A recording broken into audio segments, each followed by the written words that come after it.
Hey everyone, it's Roger Ramdahal, and today I have a very special guest. And you guys have obviously seen a lot of the videos that I've covered, but this is an individual that, for myself, I've studied what he's done over the years.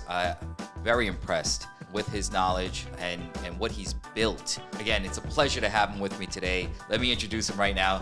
Dewayne Carpenter from Carpenter Kessel with Compass. All right, Dewayne, so yes, sir. How long have you been down here in Brevard?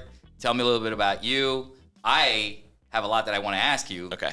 But I want the rest of the world to get to know you the way I want to get to know you too. Yeah, I hate talking about myself, but I've been selling real estate here since 1996. I focus on the waterfront.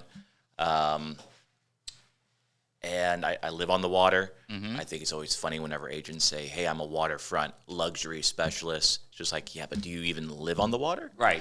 You know, both my partner, Kirk Kessel, and myself, we both live waterfront. Mm-hmm. It's really easy to sell something that you're passionate about. And I can see that because, so I'm fairly new to the area. Okay. But I've been coming down here for about the last 6 years. And it's funny because every time I go oceanfront, waterfront, mm-hmm. I see any condos, I see anything out there, I see you and your team, I see your names on all of these for sale signs. Yeah. And I get your publication.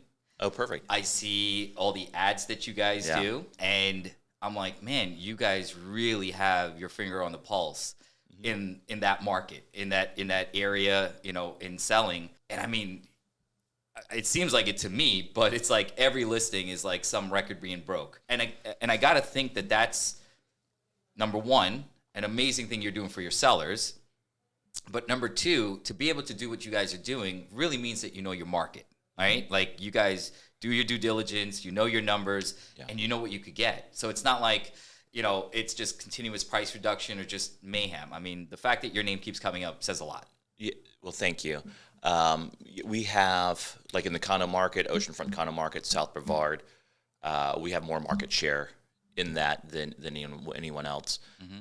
Over my 28-year career, I've sold over close to 5. When the girls in the office pulled it up, it's as far as we can go back, it's like almost 500 waterfront, oceanfront properties, single family and condos, which is exponentially more than even the number 2 person, which I don't even know who that is. Right. But again, it's you know, we have systems and processes for everything. We have the skill set to guide these people to actually get these to the closing table, mm-hmm. And guide them to a transaction. I mean, I can't tell you how many people I've come from South Florida telling me they want a canal front house and they end up buying an oceanfront condo mm-hmm. because I listen, understand their lifestyle, their wants, and it's just like, oh, okay, this is a better fit for you. Right, mm-hmm. right.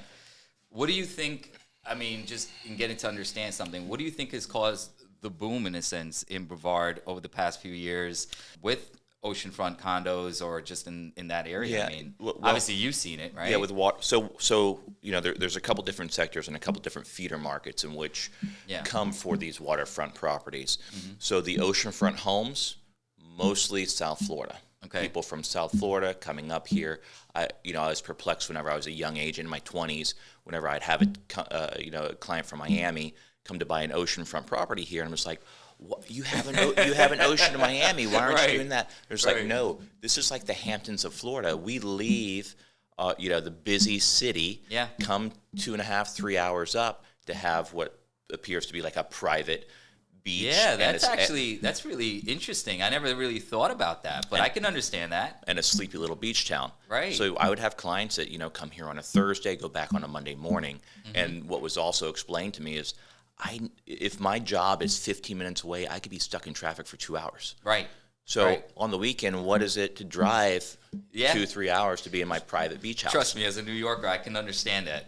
Yeah, the same philosophy. So your oceanfront homes, South Florida is a big feeder market for that. Mm-hmm. And again, that's one of the reasons why we're with Compass. Kirk and I could be with anybody. We could be a mom and pop agency. We could be a cloud brokerage, whatever. Compass, not a franchise. It's corporately owned, number one brokerage in the nation. Yep. So there's a lot of collaboration between the agents. And, so go ahead. I'm sorry. So with Compass being number one in Dade, Broward, and Palm Beach counties, we have that direct connection. Yeah. And the same thing with New York. Absolutely. And Cali, right? I mean, the beauty of someone like a company like Compass is, like you said, having the extension. And that's kind of, in a sense, the reach. What we look at, right? Being new to the area as a lender, it's the same thing. Yeah. I mean, we're coming from up north, so we have our branches in our hands where we're bringing the spotlight not just to what's here, but bringing it outside of here, because there is a lot of interest, including myself. I bought an oceanfront property just being down here, loving it down here. Yeah. And when I go back, and from several different areas, right? Quality of life, loving being out there and waking up and seeing the sunrise and the sunsets. I mean, it's absolutely amazing, right? But then from a value perspective, which for me, and I think a lot of people up north, it's a huge thing for us. So if you could get, and I kind of did a segment about this, where New York City saw a decline year over year of almost 3%. Melbourne saw an increase of 5%. And I can guarantee you, Oceanfront was a whole lot more as well, just because, I mean, from 3 years ago when I purchased that property to where it is now, and I tell people this, that it's astronomical for me to think that, but I saw almost a 40% increase in value in 3 years. It's the premium. So the premium properties are demanding the premium pricing. The premium properties can be deemed location, conditioned, anything that's been built within the past 4 years. So those are the properties that are driving that, what you saw, the 5% increase, because some of the other properties may have been going the other direction. So those are actually, pulling them up. I just want to go back to the point you made about reach. Yes. My only value proposition to the seller, they could put a sign in the yard, it will sell sometime. Right. My only value proposition is making sure they leave no money on the table. Yes. That is why I'm with a national brokerage with the reach, because I can look them in the eye and understand that they've gotten the exposure to where they've left no money on the table. You can't do that with a cloud brokerage. You can't do that with a mom and pop deal. You can't have that same level of quality of reach or quality or accuracy. Because, with Compass, there's a quality that's there. You've got quality buyers, you've got quality brokers, quality agents. So, like you just said, you're having the right eyes with the right pockets, in a sense, on the properties that you're trying to sell for your sellers. And that, you said, was a great point, is making sure that, you can sell it with anyone, and that's great. You'll get it sold, but are you going to get it sold for the top dollar that you can get? And have all the analytics and exposure metrics to understand the price. Homes don't sell for two reasons, or price or exposure. If we can eliminate exposure, then it's the price. And if we've gotten the exposure, then we know that we've gotten the best price. Yes. Now, going back to talking about pricing, right? Because I believe, based on what I've seen in other areas, like, again, obviously as New Yorkers or just people up north, a lot of the focus is always on Miami, the Bocas, the Naples. The hubs. Right? The Orlandos. But I, just being down here myself, just see the beauty of the area, the potential of the area.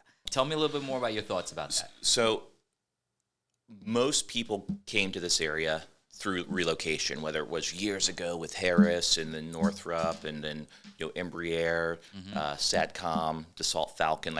So people have come here and just okay, I'm going to relocate here, and I'll end up retiring here. Right. And that's how people found the area.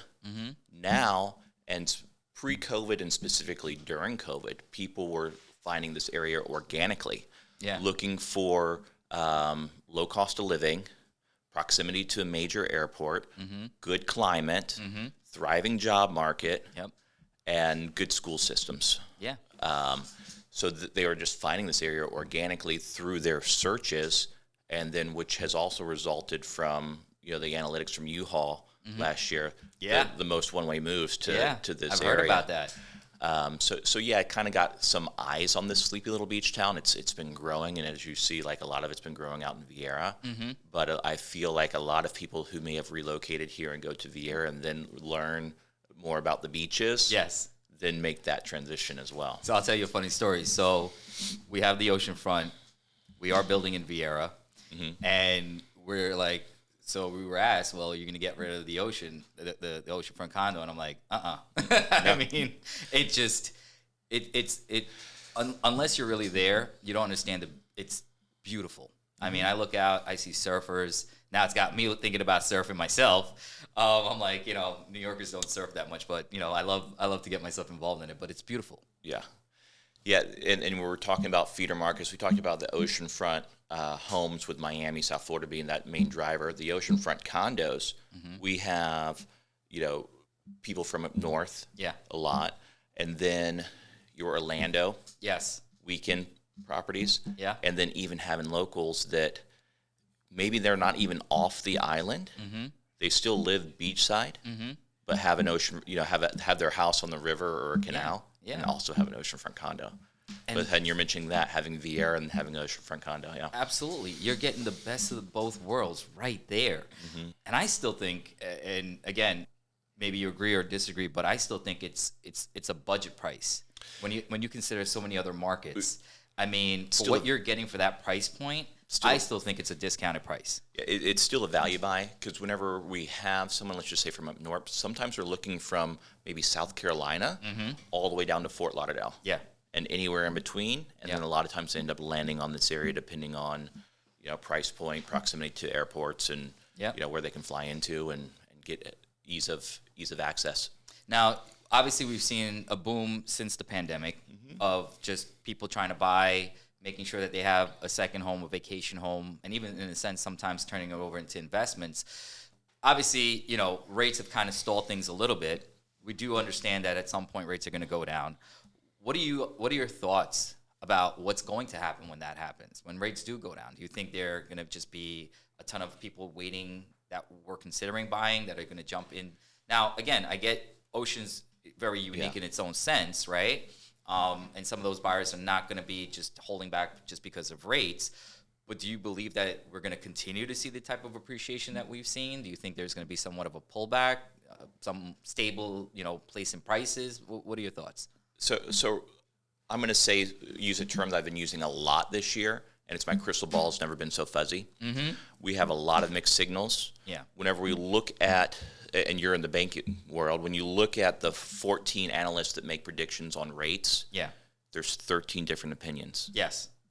Seriously, because I looked at that. And we saw it even yesterday where Fed's decided to hold off on. Right. But, they held off, but they said, well, it's not over that we're going to cut rates. So it's like, well, which one is it? You're holding, but you're going to lower, and then, what's going to happen? Then Fannie Freddie changes their analysis and says, oh, we're not going to see rates in the fives. It's just like, oh, gosh. The only person who was right about rates last year was the one guy that said it's going to go to the eights. And where everybody's, it's just like, no, he was the only person that was right. Everybody else was saying we're going to be, 6 and below or like whatever. So it's so hard to predict rates, and then you have all the geopolitical stuff. It's because buyers don't like uncertainty, and whenever there's uncertainty, they move to the sidelines. Once there's some clarity or a life event, then they come to the table. So yes, there are a lot of buyers on the sidelines, and for oceanfront condos, I think they're waiting for some clarity, too, because of the new Florida statutes put in place with your structural integrity reserve studies and your milestone reports. So a lot of these buildings aren't prepared for that and haven't gone through that, so that provides uncertainty for the buyers, so they might not be moving forward towards those buildings. So yes, those buyers are on the sidelines. So once those statutes go through and end, where all those all the condos have to have everything shored up. December 2024. I think there will be a lot more certainty. Like, okay, here's where the HOA fees are going to be. Here's what they're going to do to maintenance-wise for this building over the course of the next 30 years, and provide certainty. And I do believe more buyers will move to the market on that. Rates, if they do go down, will obviously help, because there's always an inverse relationship between that and affordability. Even though we see that most of the condo deals, if they're over $1 million, 60, I think it was 73% in February were all cash. But again, the cash buyer, any uncertainty in the marketplace, rates, whatever it is, they move to the sidelines as well.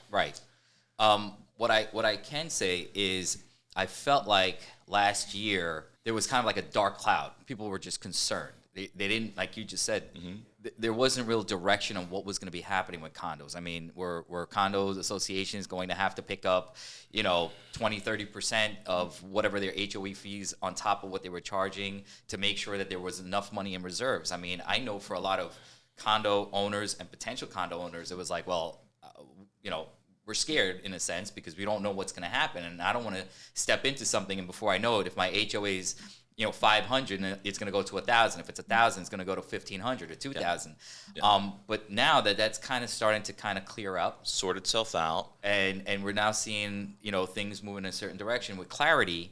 I think, like you just said, that will allow a lot more people to say, okay, well, I understand what I'm getting into now, right? I have better clarity with that. Yeah, and with more insurance providers moving into the marketplace, that because fees were so inflated last year, people even did assessments for it because they just, condo buildings that had $30,000 insurance policies now went to 86,000. Great point. For no reason other than just the, no insurance providers. So if or when the insurance market becomes a little bit more competitive, and I have seen that happening in the past year, that also will help fees and, again, uncertainty. And, again, anytime that there is clarity and you know what you're getting, you're going to have more buyers move to the marketplace. So one of the other things that we're seeing a lot, especially up north, is there's really no inventory. People have liquid capital that they want to spend because, the culture of up there, we don't want our money sitting. We want our money doing something for us, and we want to park it somewhere there where we could find appreciation. Now, a lot of people up there are looking at, wanting to own a rental property or something like that. And most of the prices for rentals are above $1 million. Yeah. The appreciation part of it, there's not a lot of room for growth, especially even up there when you're buying at that price point. And then the rental side of it. So people have money and they want to, again, invest. And this goes a little bit, again, back to that conversation we were just having. But I really want you to hone in about the Space Coast and why it is still a great investment opportunity for people that have money that want to park it somewhere. So talking about the uncertainty. Yeah. The opportunity's coming because in those buildings, I'm seeing prices lower than what they should be to offset potential increases and building renovations. Yeah. My strategy would be go in, buy something in a lower building where the seller's already paying all those assessments to get the reserves where it needs to be. While the building is going through its concrete restoration or whatever else, now you're doing renovations to the unit. Right. Now the building has 100% fully funded reserves. New elevator, new balconies, painted. Everything is above grade for regarding the Florida statutes. Those prices are going to go back up. Because we're seeing in some cases where they have uncertainty in assessments. On paper, that unit's worth, let's just say, $700,000. But because of potential uncertainty and loss of use during concrete restoration, it's only selling for $600. But if that's done, if you're if this is a second residence for you and you don't need to be there. Okay, well, let's do some renovations while they're doing the building renovations, and now whenever everything's completed, your renovations, the building renovations, you're going to see upside. There's more upside potential in that. That's a really great point. And, especially a lot of our Northeast people that are looking to spend that money and looking for an area that's just different. That is really great advice. And I've really not heard anyone really talk about that. But that's really buying at a discount now. And that upside for appreciation is tremendous. And like I said, not just from seeing it for myself, but that strategy really offers some great incentives for people to look into buying down here right now. And so, as you were mentioning, the power of Compass, and I see the numbers of what you guys are doing. It speaks for itself. What do you guys think is a major part in how Compass and your vision and your strategy working together going to continue to grow what you guys are doing? Oh gosh, the tools, the tech, the coaching, the reach, the collaboration, and the quality over quantity. you can't come to Compass if you're a brand new agent. Okay. They don't have training for you. Okay. I have specific agents, like whenever a new agent comes, I know where to send them so that they can get that new training. Because whenever you have systems, process, and admin at such a high level, if you have a new agent that doesn't quite understand or maybe is writing a contract that's not great, that's slowing down that cog with the high-level admin, frustrates them rather than having everybody that's at like a Navy SEAL level submitting contracts, and then it's just running super smooth. Yeah. So that's going to continue to gain market share. And again, in markets, whenever there's more questions and answers, and you have experienced agents that have the answers to those questions, that's also going to gain market share. Because we've seen that like after COVID. During COVID, doesn't matter. You could have your license. You could be with any brokerage. You look like a hero, right? Yeah. But you have experienced agents like myself and my partner who have seen seller markets before, where it's just like they left money on the table. That was mismanaged, but it doesn't matter. They still sold the property and still look like a hero. Now, whenever we're moved into more of a normal market, we've seen people now make more of a business decision whenever it comes to hire their agent. Yeah. And they're gravitating towards Compass agents. Yeah, I can see that. Now, one of the things I'd love for you to just really talk about is for the people, again, out of Florida that are contemplating getting something down here, whether it's to move their families, whether it's to buy a vacation, whether it's investment. I really want to just take a minute and have you speak to those people. And I know we've laid out the groundwork of every reason why, right? But is there something that you would really like to kind of say to them that are thinking about it as to why not Miami? Why not Fort Lauderdale? Why not Naples? Yes, those are all great markets, right? But what's the beauty of the Space Coast that you think people don't know about and what they should know and why this is the place for them? And I think we keep hitting on it, but it's value. Okay. It's how far your dollar goes here. Yeah. This year alone, I've heard it said more times over, like talking to a seller, well, if this was in Miami, this would be worth, tons. Oh, absolutely. And it's just like, well, absolutely. We're not in Miami. Right. An international hub. We're in Melbourne, Space Coast of Florida, sleepy little beach town filled with high-paying jobs and engineers. Yeah. So there's still a lot of opportunity for growth here. As we've seen, we have the Bright Line coming through, making a stop in Cocoa. Yes. And then again, it's attracting more industry and more tech. So there's still a lot more room for growth. And as I don't want to call it infrastructure, but as the dynamics here change to appeal more to those people coming in for the high-paying jobs, that's also going to increase the appeal. Yes. So there's just a lot of upside potential that has not been tapped into yet. So it's still a great time to get into this marketplace, and like I was saying, some opportunities that I'm seeing that are maybe potentially better than others for more upside potential, where you still get the benefit of living on the water. So I kind of see that we're at the precipice of a shift. And just as someone that's from the outside kind of looking into the area, I feel like there's a move to like what you were saying, right? Like areas like Tampa had this shift a few years ago. Miami, obviously, we know that, right? But I see that we're at the shift where a lot more of the younger culture and people that are here are trying to change the culture and change, and not necessarily in a bad place. We're embracing the beach life culture, but also business and having, in a sense, great restaurants, more things to attract. And I know the EDC is really involved in trying to solidify that strategy. And I think even for young families, successful families, not just up north, but just other places, they're starting to see the beauty of that, right? And I think that's really where, as we start to change the infrastructure of the area and the layout, I mean, I could see the beauty of having the balance between, again, business, life, but also, great restaurants, great dining, fine places to go out and have there. And I think that's really what's going to encompass the beauty of this area. What do you think about that? Yeah, it's all going to help. More places to go, more things to do. Maybe people like this sleepy little beach town, but then also having the option, yes, for like what you said, fine dining, cuisine, and places to go, and things of that nature. Yeah, more arts and culture. Yeah, that's all going to help. Well, again, Dewayne, I appreciate you just taking the time to be here. I've been a huge fan of what you do.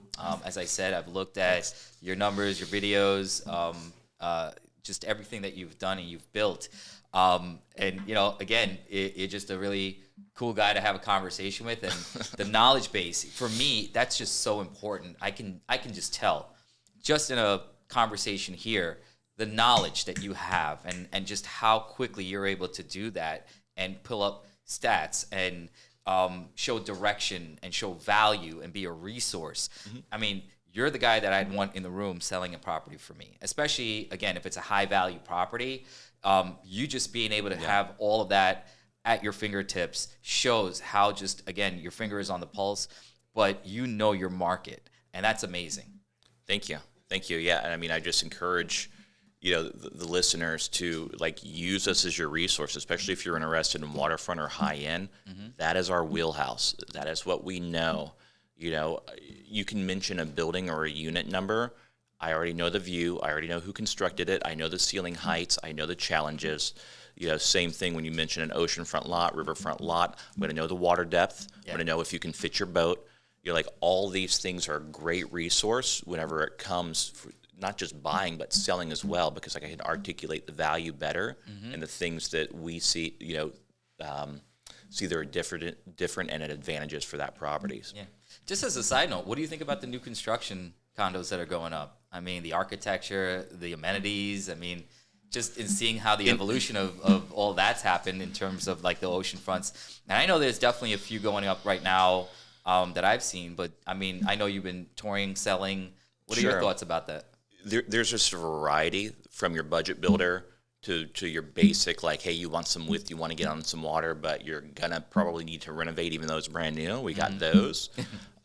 We haven't hit the era of having branded buildings, like you see in South Florida, which have the heavy amenities. Yes.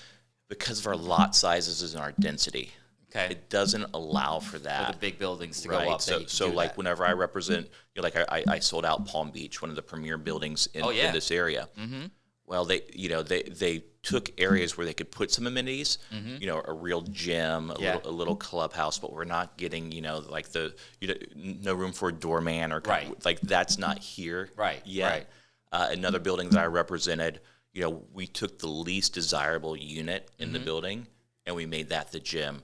The clubhouse, ping pong table, that was a great idea. Some amenity stuff, and then kind of incorporating a little bit more house design with the pools, where they're half covered and then half in the sun. Yeah, because just like at your house, you have a patio. Right, exactly. But so most other condos,